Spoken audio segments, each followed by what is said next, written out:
যেটা উত্তর বাড়তে বাড়তে এমন একটা জায়গায় পৌঁছেছে, একটা অপটিমাম জায়গায় গেছে যেখান থেকে আপনি যদি কন্ট্রোল না করা যায় তাহলে পুরোটাকে চাকাটাকে ঘোরানো সম্ভব নয়। সেইটা কি প্রাইম মানে প্রাইম টার্গেটে কি সেটা? এটা তো আমাদের এটা তো মোকাবিলা করতেই হবে। মানে ইন্টারেস্ট পেমেন্ট দিতে হচ্ছে, ইন্টারেস্ট পেমেন্ট না দিলে তো আরো বাড়বে। তো এটা দুদিকে এটা একটা বিশেষ সার্ভে। তো আশা করি সামনের দিনে আমরা সেন্টারের কাছ থেকে কিছু সাহায্য পাবো হয়তো।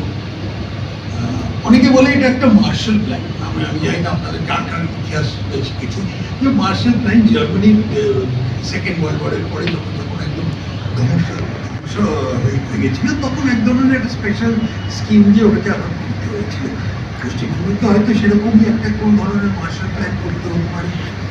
এখানে অন্য স্টেক হোল্ডারদের কাকে আমি সেদিক দিয়ে যাবো, একটু এখানকার ব্যবসায়ী বা আপনার ওখানে যারা চা বাগান এইসব জায়গায় সবাইকে কথা বলবো, সবাইকে কথা বলে সমস্যাগুলো তো জানি, এখন সমাধানগুলো কি করতে হবে।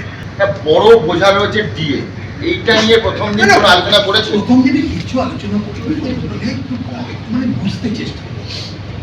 সব জিনিসটার আলোচনা একদিনে হয় না, এখানে সাবজেক্ট আছে। কিন্তু আমি জানি সমস্যাটা কি, সমস্যাটা কতটা মানে অলরেডি মিট করা হয়েছে, কতটা বাকি আছে সেগুলো জানি মোটামুটি। তো এটা নিয়ে আজকে মানে প্রশ্নটা ছিল আজকে কিছু দিনে এটা নিয়ে কোনো ডিসকাস হয়েছে না, আজকে এটা নিয়ে এটা খুব চ্যালেঞ্জিং একটা পোর্টফোলিও। এটার কারণ হচ্ছে যে পশ্চিমবঙ্গের যে অর্থনৈতিক যে অবস্থাটা সেটা খুব একটা যে উজ্জ্বল সেটা বলা ঠিক যায় না এখন। তো এই পরিস্থিতির মধ্যে যেটা আমাদের সব থেকে বড় একটা চ্যালেঞ্জ হবে যে প্রথম কথা, ট্যাক্স না বাড়িয়ে রেভিনিউ কিরকম ভাবে বাড়তে যায়, সেটা হচ্ছে একটা বিরাট চ্যালেঞ্জ। অনেক রকমের জাগলারি করতে হবে। প্রথম কথা, অনেক জায়গায় লিকেজেস আছে যেটাকে ট্রান্সমিশন লস বলে,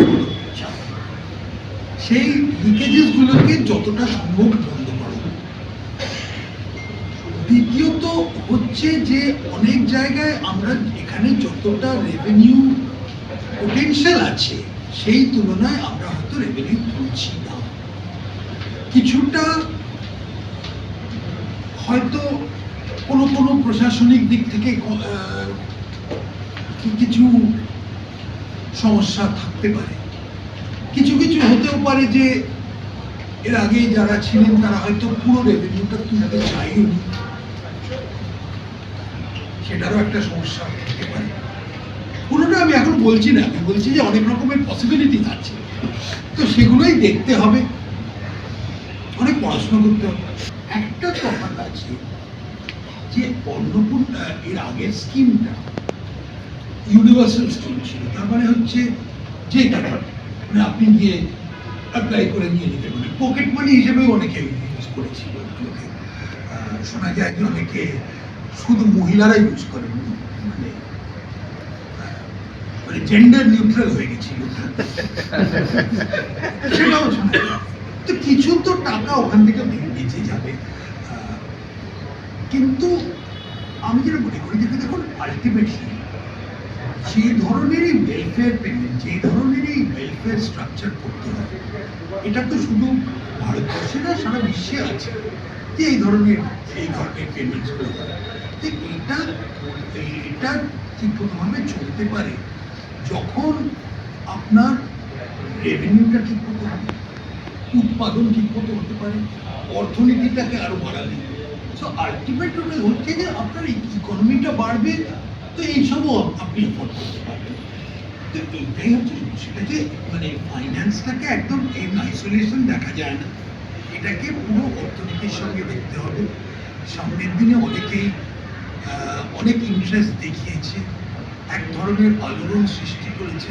মানুষ এখন দেখছে যে পশ্চিমবঙ্গ এতদিন পরে আবার একটা প্রাসঙ্গিকতা একটা এই ধরনের মুড একটা এসেছে। স্টেট বাজেট এখন একটা সমস্যা হয়ে গেছে যে জিএসটিটা তো আমাদের হাতে নেই, জিএসটিটা জিএসটি কাউন্সিল দেয়, ওটার বেনিফিট স্টেট নিশ্চয়ই পায়, কিন্তু ওটার মানে পলিসি নির্ধারিত তো আমরা করতে পারবো না।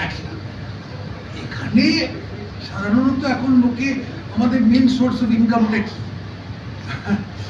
বলতে খারাপ লাগে, Exactly. মদ আর পেট্রোল। হ্যাঁ, তো ওটাকে আরেকটু ওয়াইডেন করতে হবে, আরেকটু ওটাকে রেভিনিউ বেসটাকে, ইনকাম বেসটাকে বাড়াতে হবে।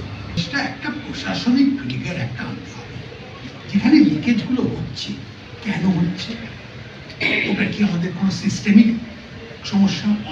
একজনের সঙ্গে কথা বলেছিলাম, উনি বলেছিলেন যে আমরা যে ধরনের ই গভর্নেন্স করেছিলাম, কোনো কোনো জায়গায় একটা গ্যাপ রয়ে গেছে, ওই কারণে আরো লিকেজ হচ্ছে। এগুলো দেখতে হবে। এখন সবাইকে একটা টার্গেট দিতে হবে, একটা অ্যাপ্রোচ দিতে হবে, যে আমরা চাই যে ম্যাক্সিমাইজ করতে চাই রেভিনিউ।